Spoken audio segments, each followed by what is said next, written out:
అండి ఈరోజు చికెన్ ఎలా చేయాలో చెప్తాను చూడండి. చికెన్ అండి బాండలు పెట్టి స్టవ్ వెలిగించి బాండలు పెట్టాను అండి. యాలకొకటి, పట్ట ఒకటండి, లవంగాలు 3 అండి. చూడండి, ఇంకొక యాలకు కూడా వేసుకోవచ్చు. ఇదిగోండి సోప్ కొంచెం అండి, మసాలాలు అండి. ఆయిల్ వేసేస్తాను. చూడండి ఏగింది. ఇప్పుడు ఇదిగోండి 3 ఉల్లిపాయలు, ఇదిగోండి ఉల్లిపాయ వేగుతూ ఉంది. ఇందులో సాల్ట్ వేసుకుంటామండి. కొంచెం ఒక 2 స్పూన్లు వేసుకుంటామండి, చిన్న స్పూన్తో త్వరగా ఏగిపోద్ది. ఇదిగోండి ఉల్లిపాయలు వేగిపోయి టమాటాలు వేసుకుంటామండి.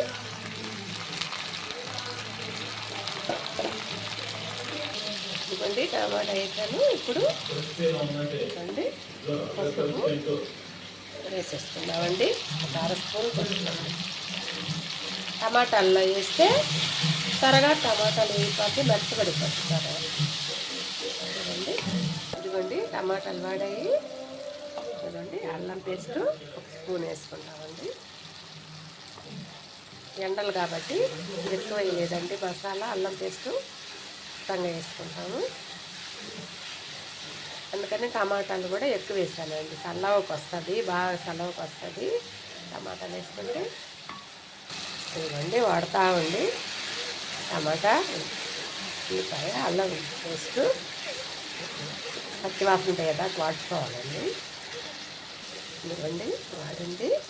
ఇప్పుడు చికెన్ వేసేసుకున్నాం.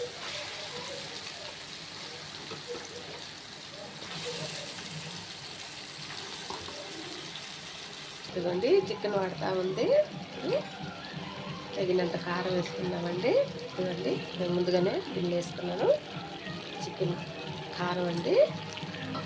ఇదిగోండి మళ్ళీ సాల్ట్ ఇంకొక 2 స్పూన్లు వేసుకుంటామండి. సరిపడే ఉప్పు వేసుకోవాలి కదా, అందుకని. ఇదిగోండి 1 స్పూను పెరుగు, 1 స్పూన్ పెరుగు వేసుకుంటామండి. ఇప్పుడు బాగా వేపుకొని వాటర్ వేసుకుంటాం కలబెట్టినాక. ఇప్పుడు కొంచెం గరం మసాలా అండి. ఇదిగోండి ఎక్కువ వేయలేదు, కారం ఎక్కువ అయిపోద్ది. ఎండలు కాదండి, ఎక్కువ ఎండలు కాస్తుంది మనకి ఈసారి, కానీ కొంచెం వేసుకున్నాను. ఇదిగోండి నేను ఉప్పు కారం చూశాను, నాకు సాల్ట్ తక్కువ అనిపించింది, మళ్ళీ కొంచెం సాల్ట్ వేస్తున్నానండి. ఇదిగోండి ఉడుకుతూ ఉంది. మళ్ళీ ఒకసారి పెట్టుకుంటామండి. పెట్టుకొని మూత పెడతామండి. ఇదిగోండి మసాలా ముక్కలకు బాగా పట్టింది. ఇప్పుడు వాటర్ కొద్దిగా వేసుకుంటామండి. చూడండి వాటర్ వేసేసుకున్నాను. అది మిక్సీ జార్లో అల్లం పేస్ట్ వేసాను కదా, అందులోనే నీళ్ళు వేసానండి. ఒకసారి తిప్పుకున్నాము. కొని ఒక 10 నిమిషాలు అవుతుందండి ఉడకడానికి. ఇంకా బాగా వస్తుంది ముక్కల్లోకి.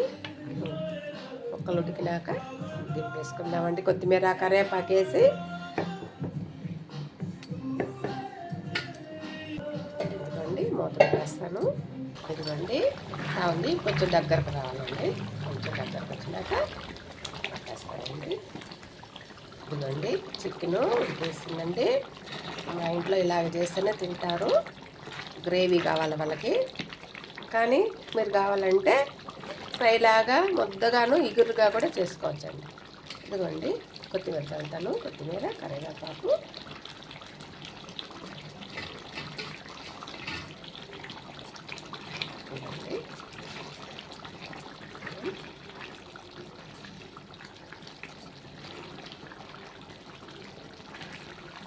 ఇదిగోండి నేను చేసిన చికెన్ కానీ నచ్చినట్టయితే, నా వీడియో నచ్చినట్టయితే లైక్ కొట్టండి, సబ్స్క్రైబ్ చేయండి, షేర్ చేయండి. నమస్తే అండి.